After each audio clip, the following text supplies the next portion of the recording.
Shalom, selamat malam. Terpuji Tuhan, pada kesempatan di malam hari ini, kita akan mendapatkan pekabaran. Mulai malam ini tanggal 16 November 2020 sampai tanggal 21. Kita bersyukur dalam suasana pandemik di akhir tahun ini kita masih disegarkan, disuguhkan dengan firman-firman Tuhan di dalam mengakhiri tahun 2020. Sebelum kita mendengarkan firman Tuhan, mari kita tundukkan hati kita sejenak, kita berdoa. Bapa Surgawi, Tuhan kami Yesus Kristus, Ya Roh Suci yang kudus yang selalu menginsafkan kami untuk berjalan di jalan yang benar. Kami akan mendengarkan sabdamu. Bersabdalah Engkau Tuhan dengan kuasa Roh Kudus-Mu. Ajari hamba-Mu, tuntun hamba-Mu, agar dengan kuasa Roh Kudus-Mu, hamba berkata-kata seturut dengan kehendak Tuhan. Dalam nama Yesus kami berdoa, serta mengucap syukur. Haleluya. Amin. Terima kasih saya sampaikan kepada lagu pujian Trio Aides yang sudah menyampaikan lagu pujian. Biarlah kiranya lagu pujian ini akan menopang, menuntun, menguatkan iman kita di dalam menjalani kehidupan kita untuk lebih dekat kepada Tuhan.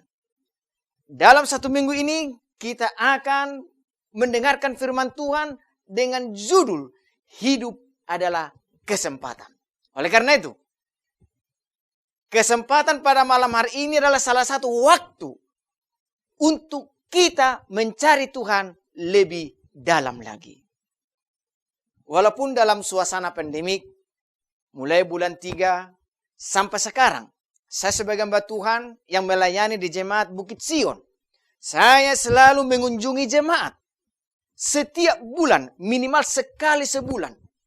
Dan puji Tuhan di dalam kunjungan itu, saya bertemu dengan jemaat dan ketika berbincang-bincang, lalu umat ini mengatakan, pendeta, kita bersyukur ada pandemik seperti ini. Kenapa, Pak? Oleh karena dengan adanya pandemik ini, maka saya mempunyai kesempatan yang lebih banyak membaca firman Tuhan. Dan saya semakin bertumbuh di dalam iman. Luar biasa. Oleh karena itu, judul khotbah pada malam hari ini adalah pandemi adalah kesempatan mencari Tuhan. Pandemi adalah kesempatan mencari Tuhan.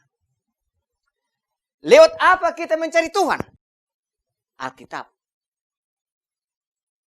Inilah yang dihilangkan Tuhan untuk menjadi pegangan kita.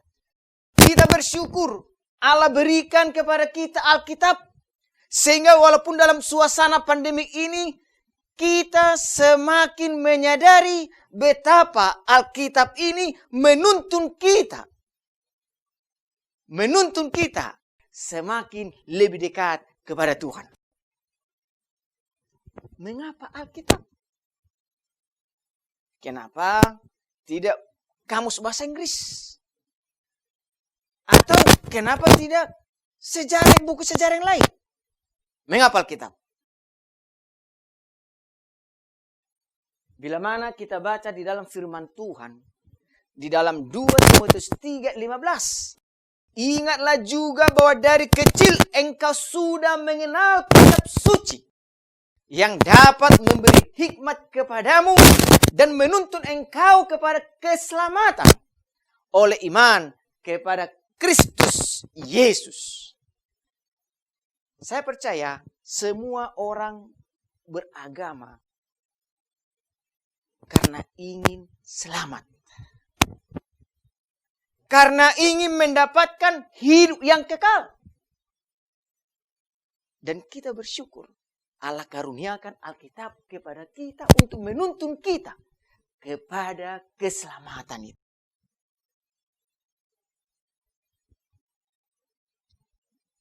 Bapak, Ibu, saudaraku yang dikasihi oleh Kristus. Para sahabatku yang ada di Facebook, demikian juga yang ada di WhatsApp. Terima kasih. Oleh karena Anda mau bergabung di dalam kebaktian kebangunan rohani pada malam hari ini. Demikian juga seluruh jemaat Tuhan, khususnya wilayah 4. Karena pada malam hari ini firman Tuhan disuguhkan kepada kita bagaimana Allah memberikan Alkitab kepada kita supaya kita dituntun selamat. Dan Allah berfirman kepada hamba-hambanya dengan lewat mimpi, dengan suara, dengan penglihatan. Bahkan malaikat kudus. Itu boleh kita baca nanti di dalam Kejadian pasal 3. Demikian juga Bilangan pasal yang ke-12. Hamba Allah menyampaikan pernyataannya kepada manusia secara lisan maupun tulisan. Dan dengan menggunakan bahasanya. Dengan demikian, pernyataan kehendak Allah yang Allah sampaikan melalui hamba-hambanya dalam bahasa Allah yang kemudian disampaikan kepada manusia oleh hambanya dengan ilham Roh Kudus dalam bahasa manusia. Itulah yang kita yakini sebagai firman Allah. Dan itu boleh kita baca dalam 2 Petrus 1 ayat 19 sampai 21. Bapak Ibu yang dikasihi Tuhan. Alkitab adalah dokumen yang kudus dan yang sah sebagai pernyataan Allah yang ditulis oleh hambanya dengan ilham Roh Kudus kepada manusia itu. Firman Allah yang diilhamkan oleh Allah dasarnya adalah kebenaran. Dalam Mazmur 119 ayat 160. Dan dikatakan lebih jauh di dalam Yesaya pasal 45 ayat 19.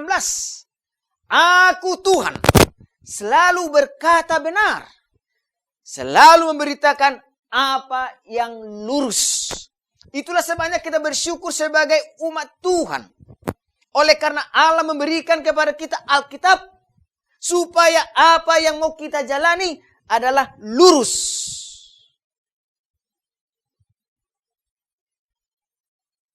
Tidak salah jalan. Kenapa Allah mengilhamkan Alkitab kepada manusia? Kenapa Allah mengilhamkan Alkitab kepada manusia?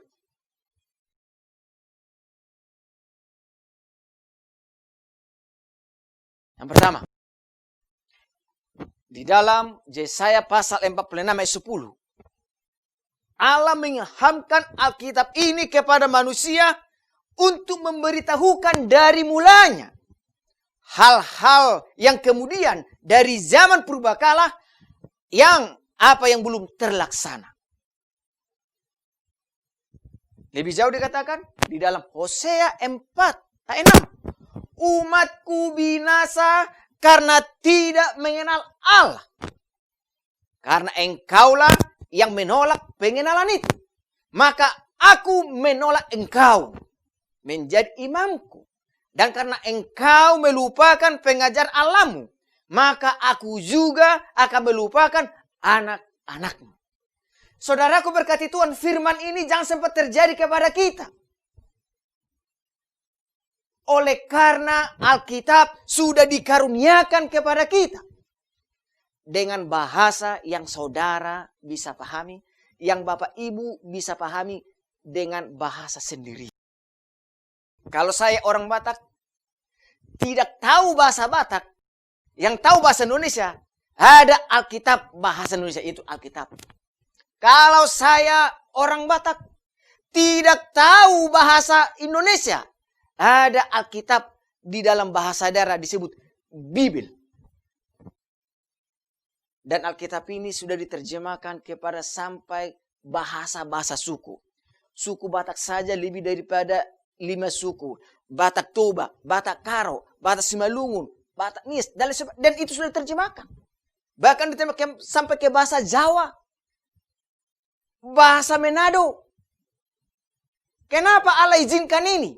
Diterjemahkan sampai ke bahasa suku, ke bahasa daerah. Tidak lain, tidak bukan supaya umat itu jangan binasa. Oleh karena ketidakpengenalannya akan Allah. Oleh karena mereka tidak tahu apa yang dikehendaki Allah. Itulah sebabnya Bapak, Ibu, Saudaraku berkati Tuhan. Jangan biarkan engkau sebagai umat Tuhan, umat Kristen khususnya, binasa oleh karena tidak membaca Alkitab. Binasa oleh karena tidak membaca Alkitab. Banyak orang-orang nyasar. Banyak orang keliru oleh karena menganut D4P1. Apa itu D4P1? Datang, duduk, diam, dengar, pulang. Sebagai umat Tuhan tidak boleh menganut D4P1 ini. Kalau mau benar di hadapan Tuhan. Dan supaya kita mengenal lebih jauh akan kehendak Allah, kemauan Allah, maka kita bersyukur Alkitab diilhamkan kepada kita. Alkitab diberikan kepada kita. Sehingga kita, saudara dan saya, tidak akan mengalami kebinasaan. Bahkan anak-anak cucu kita tidak akan mengalami kebinasaan. Oleh karena kita sudah diberikan Alkitab dengan bahasa yang kita mengerti. Lebih jauh dikatakan di dalam Roma 15 ayat 4. Sebab segala sesuatu yang ditulis dahulu telah ditulis untuk menjadi pelajaran bagi kita. Supaya kita teguh berpegang pada pengharapan oleh keselamatan, oleh ketekunan dan penghiburan dari kitab suci. Lihat, saudaraku. Mendapatkan penghiburan, kekuatan dari kitab suci. Itu merupakan suatu kebahagiaan bagi saudara dan saya.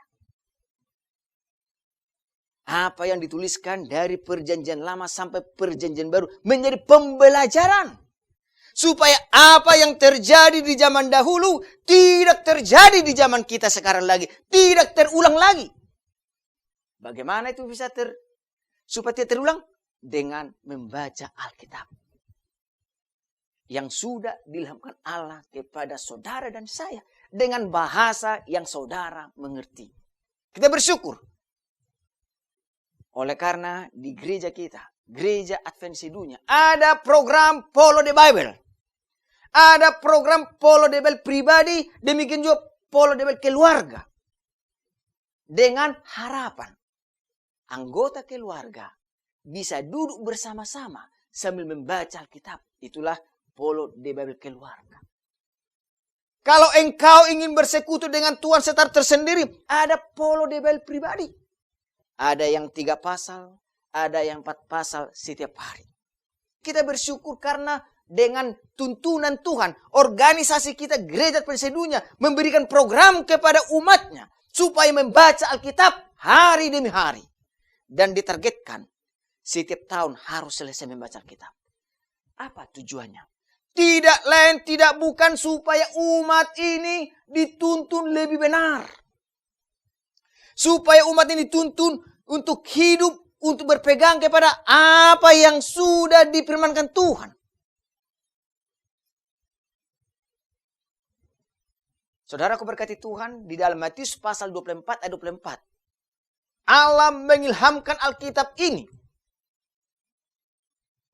Supaya kita mengetahui juga apa yang akan terjadi di kemudian hari. Termasuk dalam Matius pasal 24 bahwa Mesias palsu akan muncul.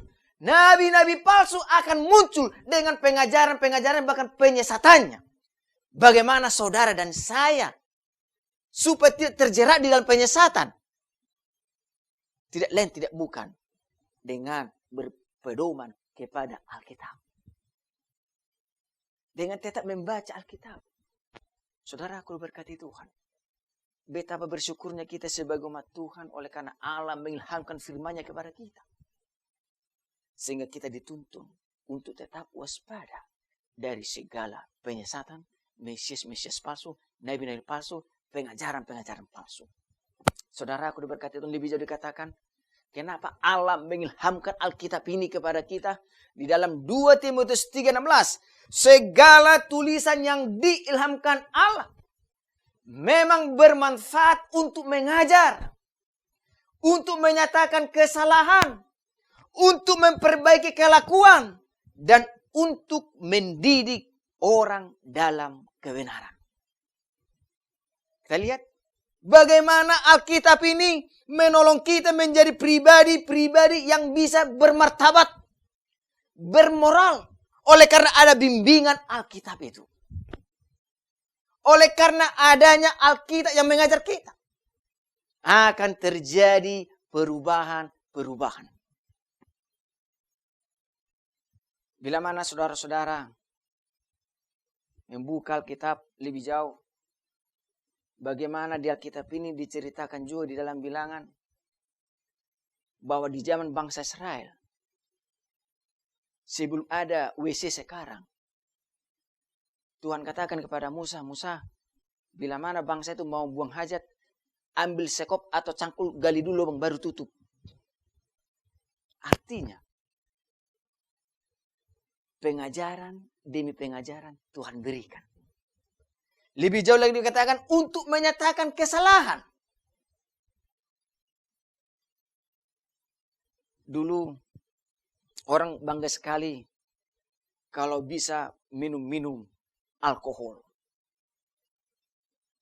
Tetapi dengan kita membaca Alkitab, itu adalah salah.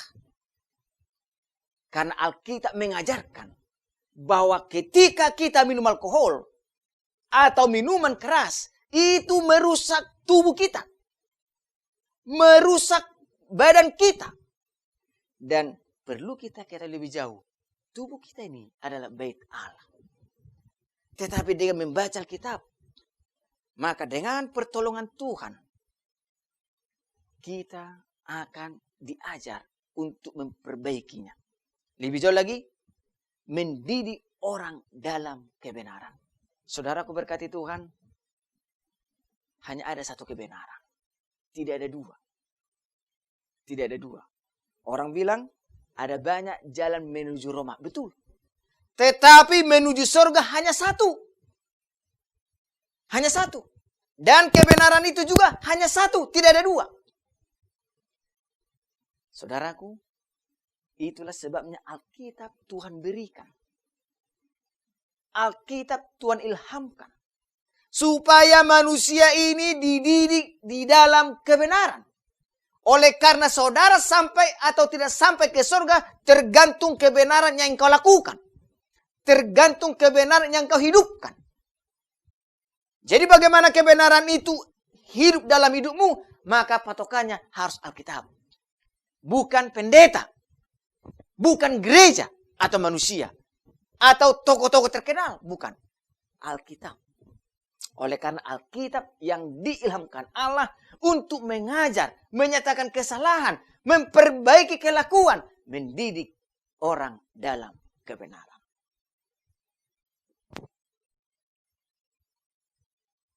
Lebih jauh dikatakan 2 Timotius 3:17. Dengan demikian, tiap-tiap manusia kepunyaan Allah diperlengkapi untuk setiap perbuatan baik. Puji Tuhan. Ya. Setiap orang diperlengkapi untuk perbuatan baik. Jadi kita bersyukur Alkitab ini diilhamkan kepada kita. Supaya kita bisa memperlengkapi diri kita untuk melakukan yang baik. Maka dikatakan di dalam Matius pasal 7:12. Barang apa yang hendak orang lain perbuat kepadamu, perbuatlah demikian. Dan saya percaya, tidak ada di antara Bapak Ibu Saudara-saudara, para pemirsa, para sahabat, para teman, ingin diperlakukan tidak baik. Tetapi supaya engkau diperlakukan dengan baik, maka Alkitab memberikan pengajaran. perbuatlah yang baik, maka engkau akan mendapatkan yang baik. Di dalam Mazmur 119 ayat 105, Tuhan bersabda, firman-Mu itu pelita bagi kakiku dan terang bagi jalanku. Saudaraku yang dikasih Tuhan, pada waktu kami melayani di Kalimantan, tahun 2004 sampai 2013. Kami melayani Kalimantan, ada yang di pedalaman.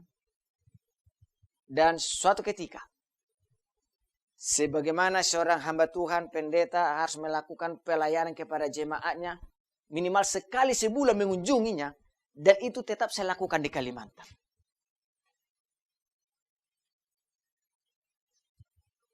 Ketika jam 7 malam, saatnya saya berkunjung ke rumah jemaat, maka saya ambil Alkitab saya, dan saya ambil handphone saya. Saudaraku berkati Tuhan, oleh karena perjalanan yang harus saya tempuh tidak berapa jauh, kurang lebih hanya 200 meter, dan di sana tidak ada lampu atau lampu jalan. Yang ada kiri kanan itu semak belukar.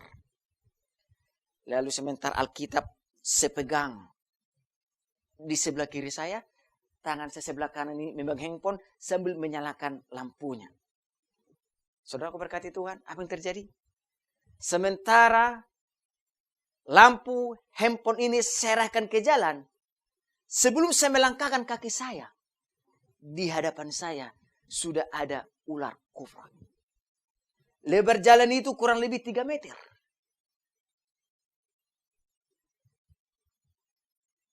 Dan sementara saya mau melangkahkan kaki saya lihat kepala ular tidak kelihatan. Artinya sudah menyeberang kepalanya. Saya lihat ke sebelah kanan, ekornya belum habis. Artinya ular itu sangat panjang. Saudaraku, ketika saya menyenter jalan itu dengan handphone ini, ketika lampu handphone menyala, menyinari jalan itu, maka saya tidak jadi melangkahkan kaki saya. Kenapa? Oleh karena ada ular kobra yang sedang menyeberang jalan. Bila mana tidak ada senter ini, maka kaki kanan saya akan melangkahkan dan menginjak badannya, punggungnya. Dan bila mana itu terjadi, saya pastikan, saya pasti dipatuk. Saya akan pasti digigit. Tetapi karena firman Tuhan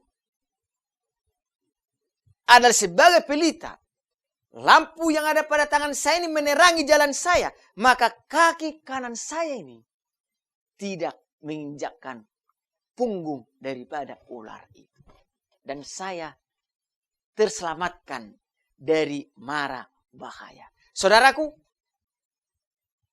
para pemirsa yang dikasihi Tuhan, firman Tuhan pelita bagi kakiku dan terang bagi jalanku. Saat ini kita sedang perjalanan menuju tanah Kanaan surgawi.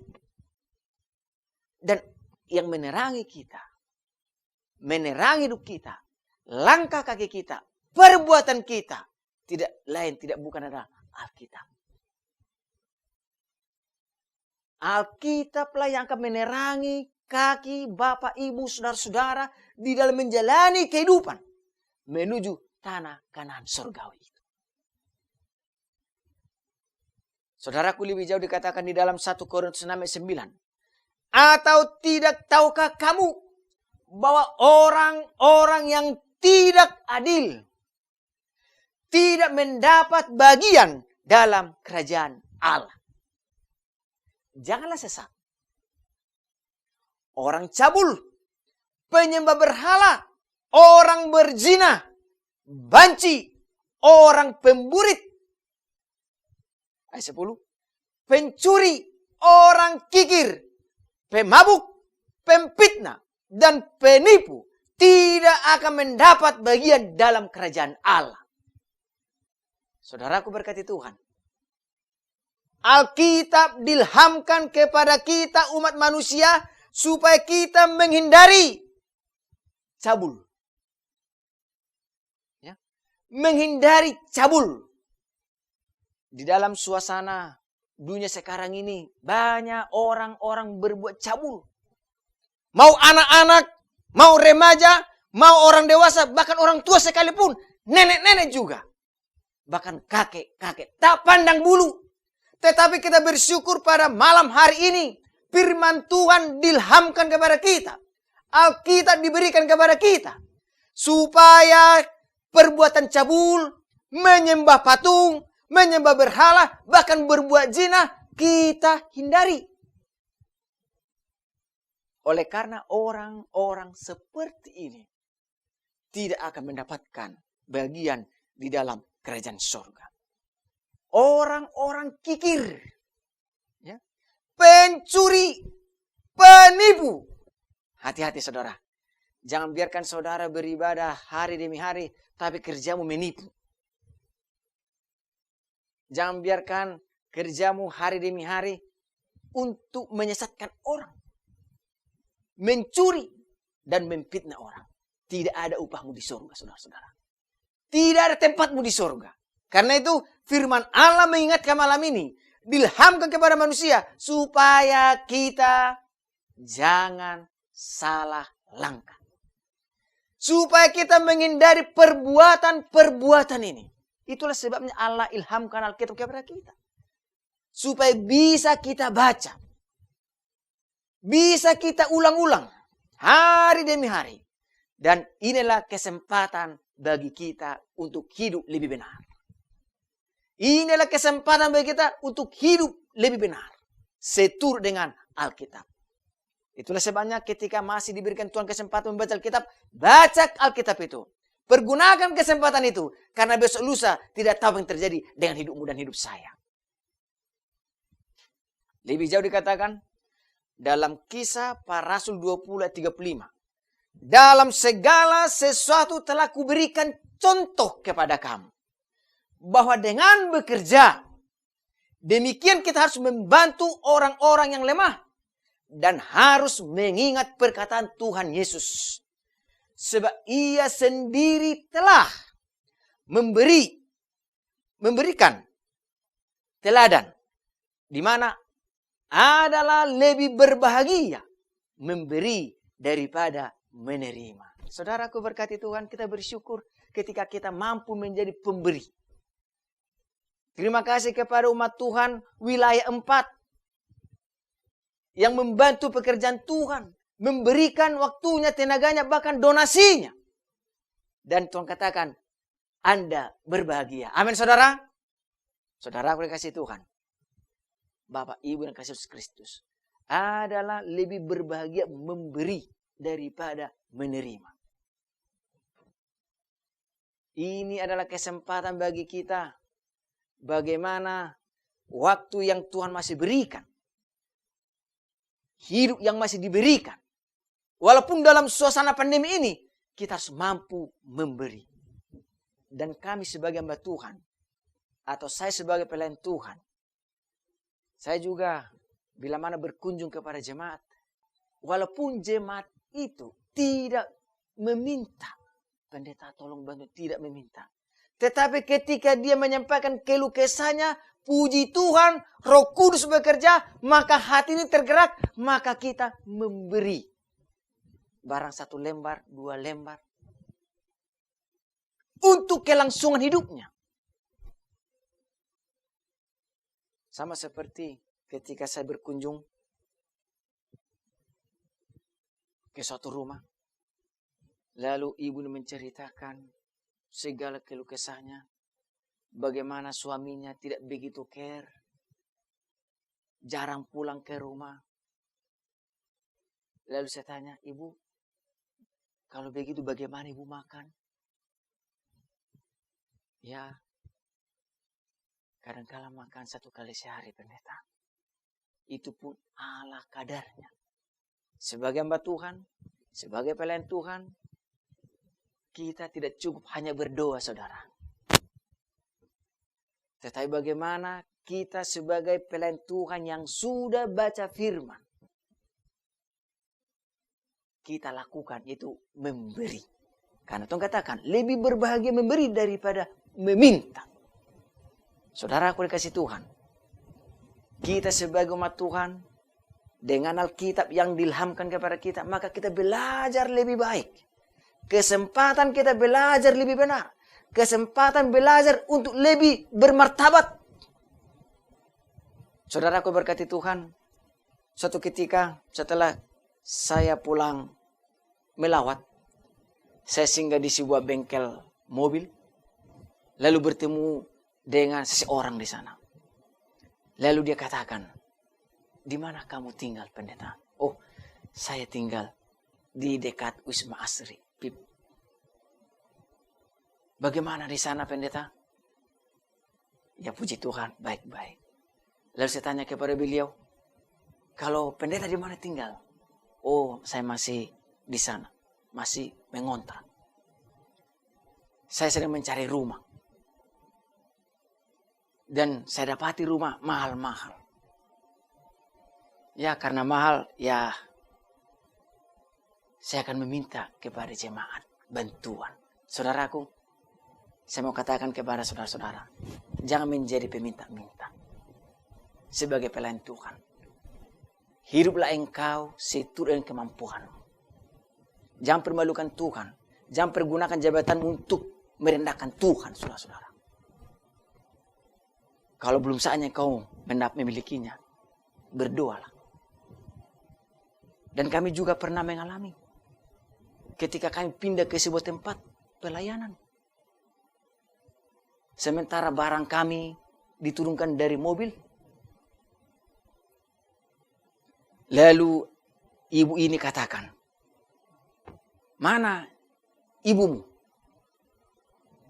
Ada di rumah. Mana kado untuk kami? Kado perpisahan untuk kami. Saudaraku, saya mau sampaikan, jangan jadi peminta-minta. Kalau engkau mau pindah, pindah saja. Jangan meminta-minta. Karena Tuhan katakan, lebih berbahagia memberi daripada menerima. Tapi kalau mereka memberinya tanpa engkau minta, itu lebih berbahagia lagi daripada meminta baru diberi. Saudaraku, Alkitab ini diilhamkan kepada kita supaya kita bermartabat, bermoral, berharga. Kalau kita sempat membangun rumah dengan meminta-minta, punya mobil dengan meminta-minta, aksesoris di rumah minta-minta, saudara, tidak lebih daripada orang yang di lampu merah sana. Sama seperti yang masuk di televisi, dia punya rumah mewah tapi minta-minta. Jangan kita lakukan sebagai umat Tuhan itu. Karena kita katakan, bagaimana lebih berbahagia memberi daripada menerima. Kita bersyukur Alkitab mengajar kita ini. Seulang kembali, kita bersyukur Allah berikan Alkitab kepada kita sehingga kita mempunyai martabat, bermoral, berharga. Tapi kalau engkau meminta untuk pelayanan, untuk kalayak ramai, dan saya juga pernah meminta, saudara-saudara. Ketika kami melayani di Kalimantan Utara, Nunukan, di sana ada lapas atau penjara. Setiap hari Selasa dan hari Kamis, saya selalu melayani ke penjara. Jam 9 sampai jam 12.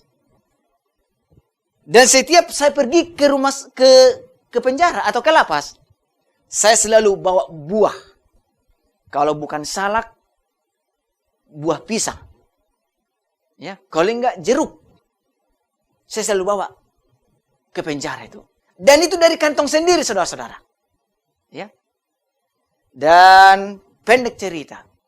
Dengan belajarnya, dengan kita belajar firman Tuhan, ada jiwa-jiwa yang membuka hati untuk menerima kebenaran firman. Lalu saya berpikir, bagaimana? Karena mereka sudah siap dibaptis. Sementara di penjara itu tidak ada kol baptisan. Hanya berdoa supaya Tuhan buka jalan. Saudara, aku berkati Tuhan. Lalu saya bicara kepada kepala lapas, Bapak Stepu. Saya menghadap beliau, lalu saya tanya, Bapak mohon izin, bolehkah kami mengadakan baptisan di sini? Silakan pendeta. Saya bersyukur. Kami rencana Bapak mau bikin baptisan dengan terbuat dari terpal. Kenapa begitu? Kenapa tidak dibuat permanen? Oh, bisa Bapak? Bisa. Yang penting pendeta siapkan pasirnya, siapkan semennya, siapkan batunya. Kalau tenaga nanti para napi yang kerjakan. Puji Tuhan. Lalu saya telepon umat Tuhan ke Banjarmasin. Bapak, puji Tuhan, pelayanan di sini berkembang dengan baik, khususnya di penjara. Tapi ada sedikit kami pergumulan. Apa itu pendeta? Kata beliau. Kami butuh dana Pak untuk membuat kol baptisan. Berapa pendeta? Hanya kurang lebih 1.600.000 Pak. Gampang itu pendeta. Kasih nomor rekening. Saudaraku, kalau itu kebutuhan untuk pelayanan silakan. Tapi kalau itu untuk dirimu, memperkaya dirimu, jangan lakukan itu. Karena kita sebagai umat Tuhan, apalagi yang mengajarkan firman Tuhan, dikatakan lebih berbahagia, ya, lebih berbahagia. Kalau itu untuk kalian ramai, silakan. Tapi kalau untuk pribadimu, jangan lakukan. Kalau itu terjadi, bertobatlah. Lebih jauh dikatakan, Alkitab dilhamkan kepada kita supaya di dalam Yakobus 2:19 bahwa engkau percaya bahwa hanya ada satu Allah saja. Itu baik. Tetapi setan pun juga percaya akan hal itu dan mereka gemetar. Saudaraku, kalau begitu apa bedanya antara umat Allah dengan setan? Kalau dikatakan percaya, setan lebih percaya tentang Allah. Lucifer lebih percaya tentang Allah dibanding saudara dan saya. Kenapa? Karena setan atau Lucifer sudah langsung melihat wajah Allah. Muka dengan muka. Dia sudah pernah berbicara kepada Allah. Dan dia sudah tahu kekuasaan Allah. Tetapi kita belum. Tetapi apa menjadi perbedaannya? Tidak lain, tidak bukan. Setan memberontak, kita menurut kepada firman-Nya. Saya ulang kembali. Perbedaan kita hanya satu. Yaitu kita menurut kepada firman-Nya. Kalau setan memberontak. Lebih jauh dikatakan, kenapa Alkitab dilhamkan kepada kita? Yaitu, bukan setiap orang yang berseru kepadaku, Tuhan, Tuhan, akan masuk ke dalam kerajaan sorga. Melainkan dia yang melakukan kehendak Bapakku yang di sorga. Melainkan dia yang melakukan kehendak Bapakku yang di sorga. Jadi Alkitab ini dilhamkan kepada kita supaya kita melakukan kehendaknya dengan benar. Kalau hanya teriakan yang kita sampaikan, tetapi kita tidak melakukan firman-Nya, saudaraku berkati Tuhan, kita tidak akan layak di dalam kerajaan sorga. Kesimpulan, kesempatan hidup adalah kesempatan untuk memperbaiki jalan kehidupan kita.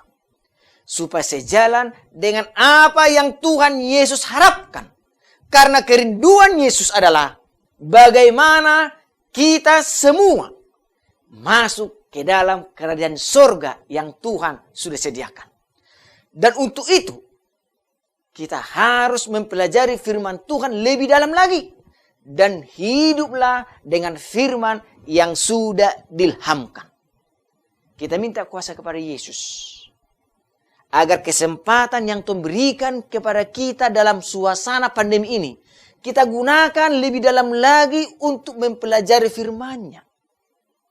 Sehingga kesempatan yang ada, kita pergunakan kesempatan untuk hidup benar. Sehingga bila mana saudara dan saya hidup benar seturut dengan firman-Nya, maka surga akan menjadi bagian saudara dan saya. Terpuji Tuhan, demikianlah firman Tuhan, saya bawa nama Yesus. Amin. Kita berdoa. Terima kasih Tuhan kami, Bapa Sorgawi, Yesus Kristus Juru Selamat kami. Terpujilah Engkau Tuhan, oleh karena pemberitaan firman yang kudus Engkau sampaikan kepada kami. Berikan kami kekuatan, kemampuan, sehingga kami dimampukan untuk menggunakan waktu yang masih ada, kesempatan yang masih ada, untuk hidup lebih benar, seturut dengan firman-Mu yang kudus. Ampuni segala dosa kami, dalam nama Yesus kami berdoa, haleluya. Amin. Saudaraku, kita bersyukur malam ini kita sudah mempelajari firman Tuhan. Dan besok akan kita pelajari firman Tuhan yang lebih indah lagi, yaitu hidup untuk kesempatan. Kesempatan untuk bertobat. Karena itu, pastikan besok malam tetap join di dalam kebaktian kebun rohani lewat Zoom. Tuhan memberkati.